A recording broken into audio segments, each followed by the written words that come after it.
കാട്ടുചോലക്കുളിരലയോട് കാറ്റു പറഞ്ഞൊരു കഥയാണീ.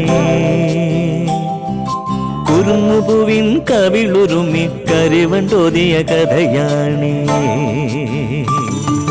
കാട്ടുചോലക്കുളിരലയോട് കാറ്റു പറഞ്ഞൊരു കഥയാണീ. കുരുന്നുപൂവിൻ കവിളുരുമി കരിവൻ തോതിയ കഥയാണീ. കഥ കഥ കഥ കാക്കത്തൊള്ളായിരം, കഥ കഥ കഥ കാക്കത്തൊള്ളായിരം.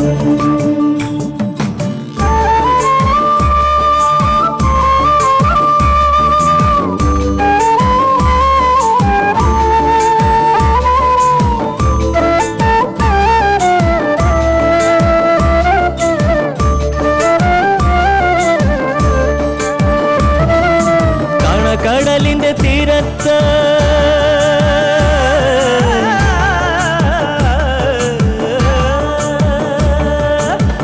കടലിന്റെ തീരത്തണയണ തിരകൾ പറയണ കഥയാണ്.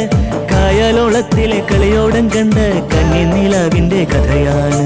പടവരമ്പത്തെ പുൽനാമ്പിനോട് പുലരി പറഞ്ഞൊരു കഥയാണ്. മാനം മുട്ടണ കൊടുമുടിയോട് മൂവന്തി പറയണ കഥയാണ്. മൂവന്തി പറയണ കഥയാണ്. കഥ കഥ കഥ കാക്കത്തൊള്ളായിരം.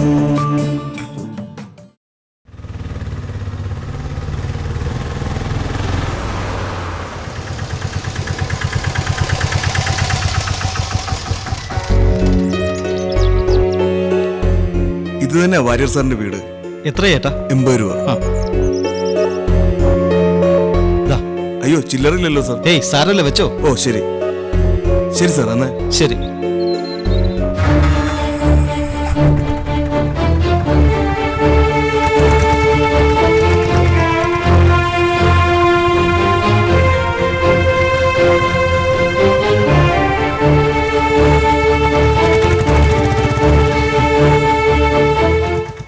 സോളമനോ വരണം? അല്ല, സാർ എവിടെയോ പുറപ്പെടാൻ തുടങ്ങുമായിരുന്നോ? അതൊന്നും സാരമില്ല, വരൂ, അകത്തേക്ക് വരൂ.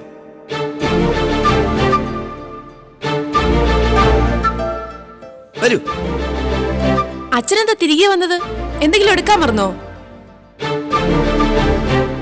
മോക്ക് മനസ്സിലായില്ലേ? ഓർത്തെടുക്കാൻ ബുദ്ധിമുട്ടാ. മാധവ മാഷിന്റെ മരണം കഴിഞ്ഞ സമയത്തെ ഗംഗയുമായിട്ട് മുല്ലമറ്റത്ത് വന്നിരുന്നു സോളമൻ.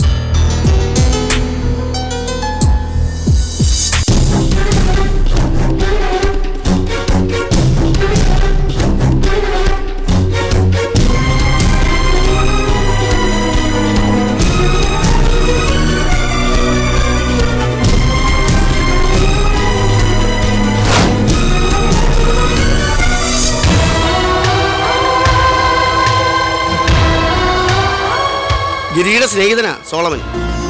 ഓർക്കുന്നുണ്ടച്ചാ? ഇതെന്റെ മോളാ. ഉമയെന്നല്ലേ പേര്. മുമ്പ് പരിചയപ്പെട്ടിട്ടില്ലെങ്കിലും ഇവിടെയുള്ള എല്ലാവരെയും എനിക്കറിയാം. ഗംഗയുടെ സംസാരത്തിൽ എപ്പോഴും ഈ വീട്ടിലുള്ളവർ കടന്നു വരുമായിരുന്നു. അമ്മയില്ല ഇവിടെ? രുക്മിണി അവളുടെ സഹോദരന്റെ വീട് വരെ പോയിരിക്കുകയാണ്. ഗംഗ ഇവിടെ ഉണ്ടാവുമെന്ന് കരുതിയാ ഞാൻ വന്നത്. ഇല്ലെന്ന് മനസ്സിലായി. അത്യാവശ്യം വിവരങ്ങൾ എന്നെ അറിയിച്ചിരുന്നത് സുമവാ, ഗിരിയുടെ സിസ്റ്റർ. എന്നെ ആ കുട്ടി വിളിച്ചിട്ടുണ്ട്. ബാഹുലേ സാറ് ഗംഗയും കൊണ്ട് ഗിരിയുടെ വീട്ടിൽ ചെന്നതുവരെയുള്ള കാര്യങ്ങള് സുമ എന്നെ അറിയിച്ചിട്ടുണ്ട്. ഗംഗ ഇപ്പോ ബാഹുലേ സാറിന്റെ വീട്ടിലാണുള്ളത്. അവളുടെ ചേച്ചി എവിടെയാണല്ലോ, അമ്മയും അവിടെയാണ്. ആരും നിർബന്ധിച്ചിട്ടല്ല, ബാഹുലേ സാർ സ്വമേധയാ എടുത്ത തീരുമാനമാണ്. ഓ അത് ശരി. അതൊരു പുതിയ അറിവാണല്ലോ. മോളെ, സോളമന് കുടിക്കാൻ എന്തെങ്കിലും എടുക്ക. തണുത്തെന്തെങ്കിലും ആവാ അല്ലേ? ആയിക്കോട്ടെ.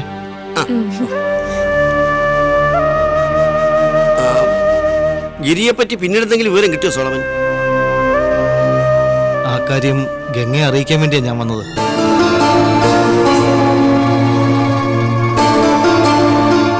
എല്ലാവരും വിശ്വസിക്കുന്നത് പോലെ ദുബൈയിലേക്കല്ല, സൗദിയിലേക്കാ ഗിരി പോയത്. നാട്ടിലുള്ള എൻ്റെ ഒരു ഫ്രണ്ട് വർഷങ്ങളായിട്ട് അവിടെ ഉണ്ട്. ഞാൻ ഈ അടുത്ത അയാളെ കണ്ടിരുന്നു. ഗിരിയെപ്പറ്റി പുള്ളിക്കാരനെ കൊണ്ട് അന്വേഷിപ്പിച്ചപ്പോഴാ ശരിക്കും എന്താ ഉണ്ടായെന്ന് അറിഞ്ഞത്.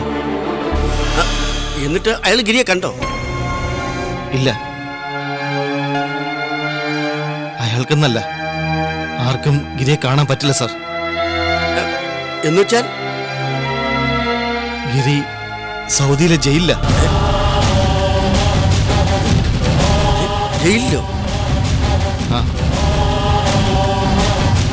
മുംബൈയിൽ അവനെ ആരോ ഒരു ബ്രീഫ് കേസ് ഏൽപ്പിച്ചു.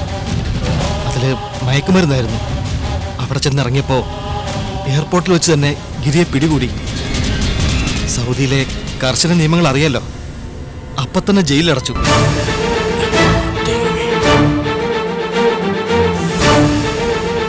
ഗിരി ഇനി പുറലോകം കാണുമെന്ന് പറയാനാവില്ല. കുറ്റം കണ്ടുപിടിക്കപ്പെട്ട കടുത്ത ശിക്ഷയുള്ള നാടാ സൗദി അറേബ്യ. മയക്കുമരുന്ന് കേസിന് മരണശിക്ഷ വരെയാണ് വിധിക്കുക. തെളിവ് സഹിതമാ ഗിരിയെ പിടിച്ചത്. ഇങ്ങനെ പിടിക്കപ്പെട്ട ഒരാൾ പോലും വധശിക്ഷയിൽ നിന്ന് രക്ഷപ്പെട്ടിട്ടില്ലെന്നാ എന്റെ സുഹൃത്ത് പറഞ്ഞത്. എന്നാലും ഞെട്ടിപ്പിക്കുന്നൊരു വാർത്തയാണല്ലോ സോളമായത്. ആ, താങ്ക്സ്. ഗിരിയെ പറ്റി ചോദിച്ചില്ല അച്ഛാ? അതൊക്കെ ചോദിച്ചു. സോളമൻ ഇതേപ്പറ്റി ഒരു വിവരം കിട്ടിയില്ല അത്ര. അതിന്റെ ഒരു ടെൻഷനില്ല സോളമൻ. കുടിക്കും. ഗിരിയുടെ അമ്മയുടെയും പെങ്ങന്മാരുടെയും കാര്യം ആലോചിക്കുമ്പോഴാ വല്ലാത്ത സങ്കടത്തിലാ കുടുംബം. പോയിട്ട് ഇത്രയും നാളായല്ലോ. ഗിരി ഒന്ന് വിളിക്കുക പോലും ചെയ്യാത്തത് കഷ്ടമാ. വീട്ടിലിരിക്കുന്നവർ വിഷമിക്കുമെന്ന് അറിയാത്തല്ലോ. ഇണക്കമായാലും പിണക്കമായാലും ഒന്ന് വിളിക്കുക എന്നത് വെറും മര്യാദ മാത്രമാ. അല്ല, വിളിക്കുമായിരിക്കും അല്ലേ സോളമൻ? അതെ, ഞാൻ ഇറങ്ങുക. എനിക്ക് ഗംഗയൊന്ന് കാണണം. ആയിക്കോട്ടെ.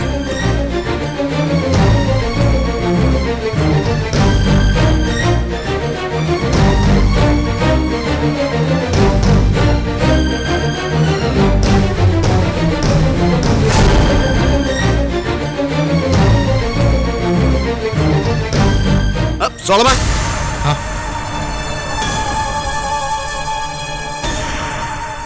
അതെ, ഗംഗയെ കാണാൻ പോകുന്നു എന്ന് പറഞ്ഞ സത്യമാണോ?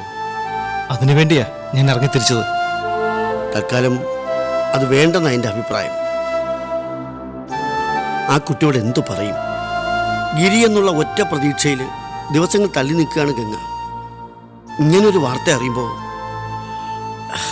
എനിക്കറിയില്ല എങ്ങനെ പ്രതികരിക്കുമെന്ന്. അതും എസ് ഐ ബാഹുലേൻ്റെ വീട്ടിലാണ് ഗംഗ. ആ മനുഷ്യനെ പറ്റി ഞാൻ പ്രത്യേകം പറഞ്ഞു തരേണ്ടതില്ലല്ലോ. സോളമൻ ഒരിക്കൽ നേരിട്ട് അനുഭവിച്ചതല്ലേ. സാമാന്യ മര്യാദ പോലും ഇല്ലാതെ പെരുമാറിക്കളയും. ഗംഗയെ കണ്ട് ഗിരിയെക്കുറിച്ച് അറിഞ്ഞ കാര്യങ്ങളൊക്കെ പറയണമെന്ന് കരുതിയ ഞാൻ വന്നത്.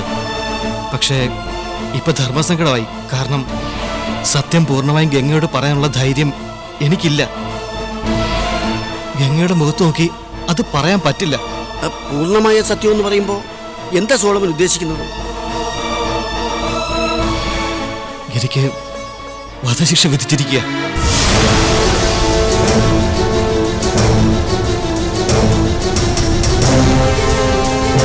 അതെ, നമ്മുടെ നാടല്ല. ഇളവോ സൗജന്യമോ ഒന്നും കിട്ടില്ല. മയക്കുമരുന്ന് കേസല്ലേ, മരണം ഉറപ്പാ. എന്താ സോളമൻ ഞാൻ ഈ കേൾക്കുന്നത്? ഗംഗ ഇതൊക്കെ അറിയിക്കണോ അല്ലെങ്കിൽ ഏതുവരെ പറയണമെന്നോ ഒക്കെ വാര്യർ സാർ തീരുമാനിച്ചാൽ മതി. ഗിരിയുടെ വീട്ടുകാർക്ക് ഈ വിവരം അറിയാമോ? ഇല്ല. ആ അമ്മയോട് ഞാനിത് എങ്ങനെ പറയും? ഊണിലും ഉറക്കത്തിലും മകന്റെ വിളിയും പ്രതീക്ഷിച്ചിരിക്കുക ആ അമ്മ. ഫോണൊന്ന് അടിച്ചാൽ ഓടിച്ചെന്ന് എടുക്കും. രാത്രിയിൽ ഒരു കാൽപെരുമാറ്റം കേട്ടാൽ വാതിൽ തുറന്നു നോക്കും. അങ്ങനെയുള്ള അമ്മയോട് മകന് വധശിക്ഷ വിധിച്ചിരിക്കുകയാണെന്ന് എനിക്ക് പറയാൻ പറ്റില്ല. എന്തെങ്കിലും അറിയുന്നെങ്കിൽ അറിയട്ടെ. ഞാനായിട്ട് പറയുന്നില്ല. എനിക്ക് വയ്യ. സോളമൻ ഗംഗയെ കാണാൻ പോകുന്നുണ്ടോ? ഇല്ല. ഒരു പക്ഷേ ഗംഗയുടെ മുമ്പില് എന്റെ നിയന്ത്രണം വിട്ടുപോകും. എല്ലാ ധൈര്യവും ചോർന്നു പോകുന്ന അവസ്ഥയിലാണ് ഞാൻ. ഫേസ് ചെയ്യാനുള്ള മനസാന്നിധ്യം പോലും നഷ്ടപ്പെട്ടു പോയി എന്നുള്ളതാണ് സത്യം. ഞാൻ മടങ്ങിപ്പോവാണ് സാർ.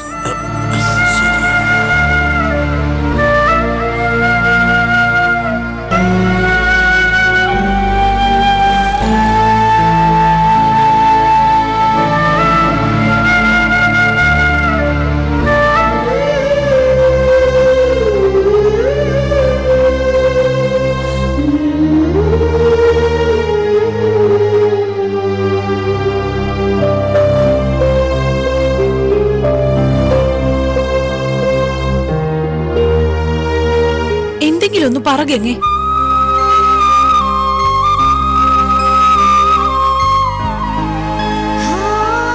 ഗിരിയുടെ ഒരു കത്തോ ഫോൺ കോളോ വന്നിരുന്നെങ്കിൽ ഈ പ്രശ്നമൊന്നും ഇല്ലായിരുന്നു. നമുക്ക് ധൈര്യമായിട്ട് തീരുമാനം എടുക്കായിരുന്നു. അമ്മയും കൊണ്ട് നീ മുല്ലമുറ്റത്തേക്ക് പോകുന്നതിനോട് 100% ഞാൻ യോജിച്ചേനെ. ഇവിടുന്ന് ആരും പിന്തുണച്ചില്ലെങ്കിലും ഗിരിയുടെ സപ്പോർട്ട് നിനക്കുണ്ടല്ലോ എന്ന് ഞാൻ സമാധാനിച്ചേനെ. ആ ഉറപ്പിന്മേൽ എനിക്കിവിടെ സ്വസ്ഥത കിട്ടുമായിരുന്നു. ഇതിപ്പോ ഈ നിമിഷം വരെ ഗിരിയെ പറ്റി ഒന്നും അറിഞ്ഞില്ലല്ലോ. പക്ഷേ മരണം വരെ അമ്മ ഇപ്പോഴത്തെ അവസ്ഥയിൽ തുടരണോ ഗീതേച്ചി? രമേശ് ചേട്ടൻ വളരെ ബുദ്ധിപരമായി ഒഴിഞ്ഞു മാറിയതല്ലേ? പണ്ട് നമ്മുടെ വീട്ടിൽ വരുമ്പോ എന്തായിരുന്നു അമ്മയോടുള്ള സ്നേഹം? നേരെ അടുക്കളയിൽ വന്ന് അമ്മയെ കണ്ടിട്ടേ ഉള്ളൂ ബാക്കി കാര്യം. ഒക്കെ ഒരു അഭിനയമായിരുന്നു എന്ന് ഇപ്പൊ മനസ്സിലായി. അച്ഛനെ അമ്മയെ അനുസരിക്കണം, ഒരളവ് വരെ ഭയപ്പെടുകയും വേണം. എന്നാ രമേശൻ നീ കാണിക്കുന്നത് രക്ഷപ്പെടല. അച്ഛനമ്മമാരുടെ കെയർ ഓഫിലുള്ള കൗശലപൂർവമായ ഒരു എസ്കേപ്പ്. കഷ്ടം. ഞാൻ എന്ത് ചെയ്യാനാ മോളെ? അതിലും കഷ്ടമല്ലേ എന്റെ കാര്യം. എനിക്കറിയാം, ഞാൻ ഗീതേച്ചയെ കുറ്റപ്പെടുത്തിയതല്ല. അമ്മയെ ഇങ്ങനെ കണ്ടുകൊണ്ടിരിക്കാൻ വയ്യ, അതാ പ്രശ്നം. അമ്മയും കൊണ്ട് നീ മുല്ലമുറ്റത്തേക്ക് പോയാ നിങ്ങൾ എങ്ങനെ ജീവിക്കും? അമ്മയെ ചികിത്സിക്കണ്ടേ? അതിനെന്താ വഴി? അതെന്താ ഗംഗ നീ ആലോചിക്കാത്തത്? വാര്യരംഗളെ സഹായിക്കുന്നതിന് ഒരു പരിധിയുണ്ട്. മറ്റാരുടെ ഭാഗത്തു നിന്ന് ഒരു തരത്തിലുള്ള സഹായവും പ്രതീക്ഷിക്കണ്ട. ഉപദ്രവം ഉണ്ടാവുകയും ചെയ്യും. എന്തെങ്കിലും ഒരു ജോലി സംഘടിപ്പിക്കാന്ന് വെക്കാം, അതിന് വേറെ പ്രശ്നമില്ലല്ലോ. പക്ഷേ അന്നേരം അമ്മയുടെ കാര്യങ്ങൾ ആര് നോക്കും? എപ്പോഴും ഒരാളിന്റെ ശ്രദ്ധ ആവശ്യമാണ്, ഒപ്പം പണവും വേണം. അതിനും നമുക്ക് നിവൃത്തിയില്ലല്ലോ.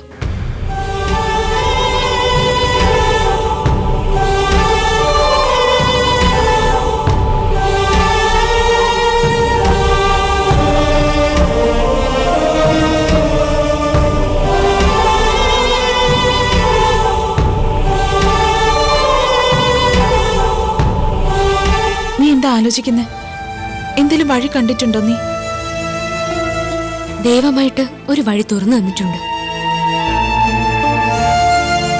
നമ്മുടെ മുമ്പിൽ എന്നും മാതൃകയായിരുന്നു അച്ഛനും അമ്മയും. പരസ്പരമുള്ള വിശ്വാസവും ധാരണയായിരുന്നു അവരുടെ ബന്ധത്തിന്റെ ബലം. ഒറ്റപ്പെട്ട ചില പരിഭവങ്ങൾ ഉണ്ടായിട്ടുണ്ടാവാം, അത് അമ്മയുടെ ഭാഗത്തുനിന്ന്. അതൊക്കെ ലാഘവ ബുദ്ധിയോടെ കണ്ട അച്ഛൻ എല്ലാം കൈകാര്യം ചെയ്തു. നമ്മൾ മക്കളെ സ്നേഹിച്ചതുപോലെ ഭാര്യയെ സ്നേഹിച്ചു. ആ ഒരു കരുതലിന്റെ ബാക്കിയാണ് ഇപ്പൊ സഹായമായി വന്നത്. എന്താ നീ പറയുന്നതെന്ന് എനിക്ക് മനസ്സിലാവുന്നില്ല. അമ്മയുടെ ചികിത്സയ്ക്ക് ആവശ്യമായ പൈസ അതുണ്ട് ഗീതേച്ചി. എവിടുന്ന്? അച്ഛൻ കടം വാങ്ങി ഒരാളെ സഹായിക്കാനായി കൊടുത്ത പണമില്ലേ, 5 ലക്ഷം രൂപയോ? ആ 5 ലക്ഷം രൂപ അയാളെ തിരിച്ചു തന്നു. വാര്യരംഗളിനെ ഏൽപ്പിച്ചത് അങ്കിൾ അത് എന്റെ കയ്യിൽ തന്നു. സത്യാണോ? 5 ലക്ഷം രൂപയും തന്നോ? ബന്ധുക്കളാണെന്ന് പറയുന്ന പലരും കുറെ പണത്തിന് വേണ്ടി ആർത്തി പിടിച്ച് നടക്കുമ്പോഴാ വാര്യരംഗളുടെ ഈ നല്ല മനസ്സ്. ആരും അറിയാതെ അദ്ദേഹത്തിന് സ്വന്തമാക്കാമായിരുന്നു ഈ പണം. എന്നാ എന്നെ ഏൽപ്പിക്കുക ചെയ്തത്. അമ്മയുടെ ആവശ്യത്തിന് ആ പൈസ എടുക്കാം. എന്റെ കയ്യിൽ ഭദ്രമായി സൂക്ഷിച്ചിട്ടുണ്ടാ തുക.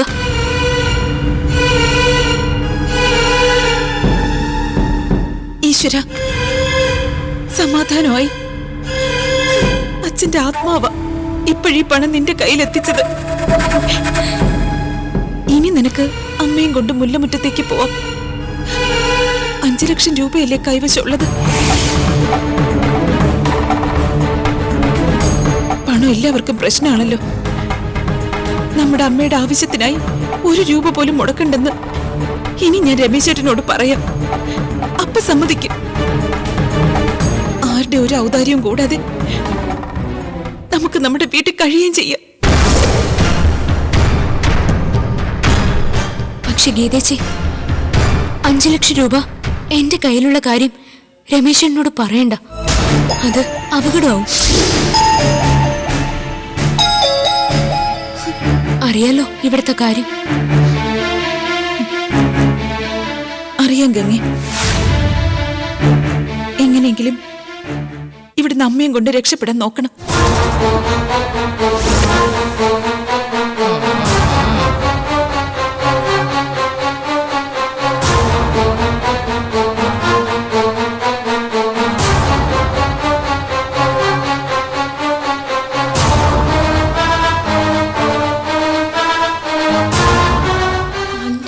രൂപ ഇവക്കിത് എവിടുന്ന് കിട്ടി? സ്വർണം മറ്റോ അടിച്ചു മാറ്റി വിറ്റതാണോ?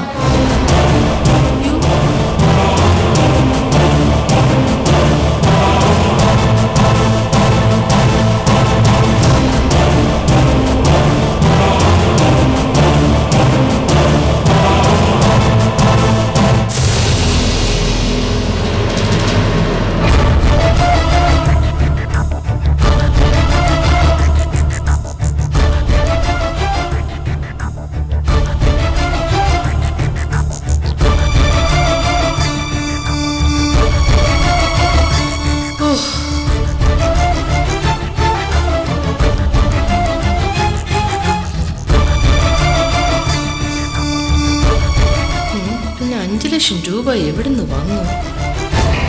അല്ല, ഞാൻ എന്താ ഇത്ര തല പോഞ്ഞ് ആലോചിക്കുന്നേ? 2 എണ്ണത്തിനധികം പിടിച്ചു നിർത്തി ഒന്ന് വരട്ടിയാണ്. ഗീതെങ്കിലും സത്യം പറയും. അത് മതി, കയ്യോടെ ചോദിച്ചിട്ട് തന്നെ കാര്യം. സൗദാമിനി, സൗദാമിനി, ചോറ് വിളമ്പ്. ഇന്നെന്തോ എനിക്ക് ഭയങ്കര വിശപ്പ്. പോ.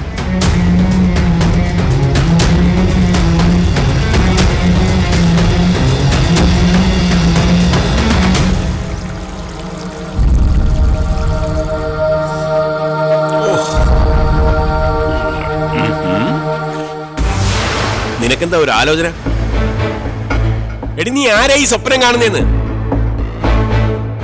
ചേടാ, ഹലോ, ചോറ് വിളമ്പാൻ പറഞ്ഞ കേട്ടോ? എനിക്ക് വിശക്കുന്നെന്ന്. അതിനെന്തിനാ ഇങ്ങനെ കിടന്ന് ബഹളം വെക്കുന്നത്? ആക്രാന്തം കണ്ട സോമാലിയിൽ നിന്ന് വന്നെന്ന് തോന്നുമല്ലോ. ഓ, സോമാലിയെ പറ്റിയൊക്കെ നിനക്കറിയാമോ? നല്ല ജനറൽ നോളജ് ആണല്ലോ. ഇങ്ങോട്ട് വന്നേ. അയ്യോടാ,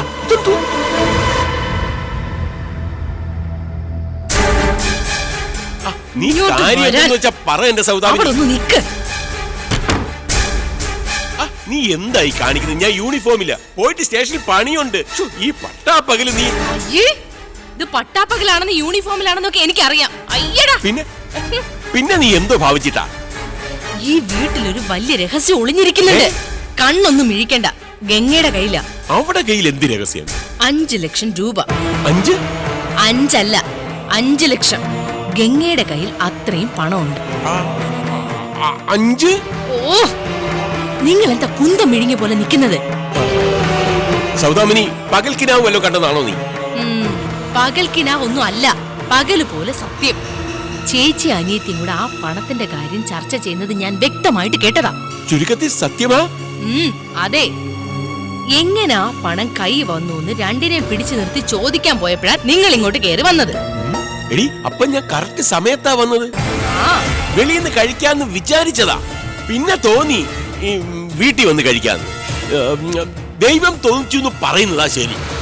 അപ്പൊ എങ്ങനാ? നിങ്ങൾ വരുന്നോ അതോ ഞാൻ ഒറ്റയ്ക്ക് പോയി ചോദിക്കട്ടോ? രണ്ടും വേണ്ട. എന്ന് വെച്ചാ ഇപ്പം ചോദിക്കണ്ടെന്ന്.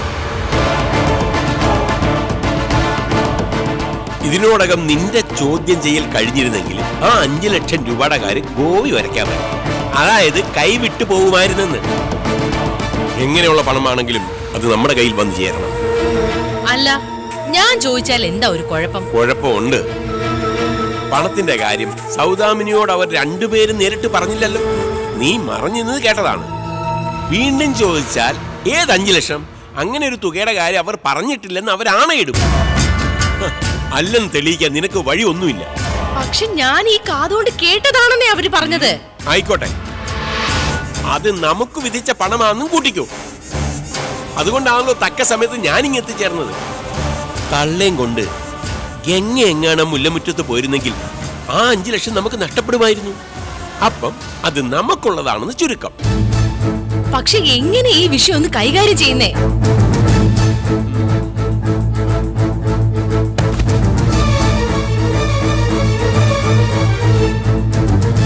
എനിക്കൊരു ഐഡിയ തോന്നുന്നു.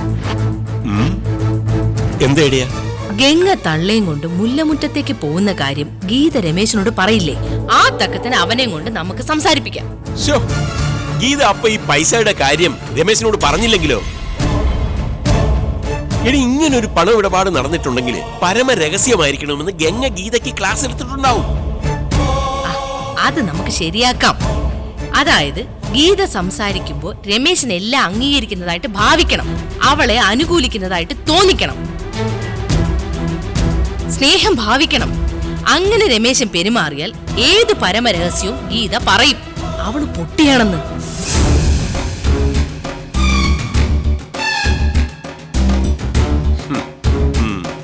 രണ്ട് മൂന്ന് പ്രധാന പോയിന്റുകൾ അറിയണം. എങ്ങനെ ഗംഗയ്ക്ക് 5 ലക്ഷം രൂപ തടഞ്ഞെന്ന് കൃത്യമായിട്ട് മനസ്സിലാക്കണം. ഇപ്പോ ആ പണം ആരുടെ കൈവശമാണെന്ന് കൂടി അറിയണം. എന്നിട്ട് അതിൽ നിന്ന് 1 രൂപ പോലും അവളുമാർക്ക് കിട്ടാത്ത വണ്ണം വഴി അടച്ചുകൊണ്ടാവണം നമ്മുടെ ഓപ്പറേഷൻ.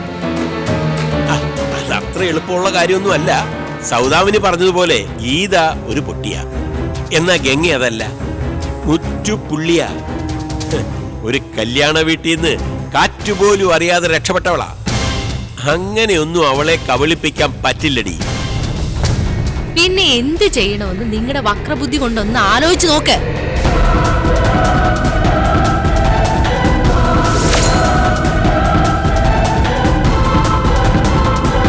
കാട്ടുചോലക്കുളിരലയോട് കാറ്റു പറഞ്ഞൊരു കഥയാണീ. കുരുന്നുപൂവിൻ കവിളുരുമി കരിവണ്ടോതിയ കഥയാണീ. കാട്ടുചോലക്കുളിരലയോട് കാറ്റു പറഞ്ഞൊരു കഥയാണേ. കുരുന്നുപൂവിൻ കവിളുരുമി കരിവണ്ടോതിയ കഥയാണേ.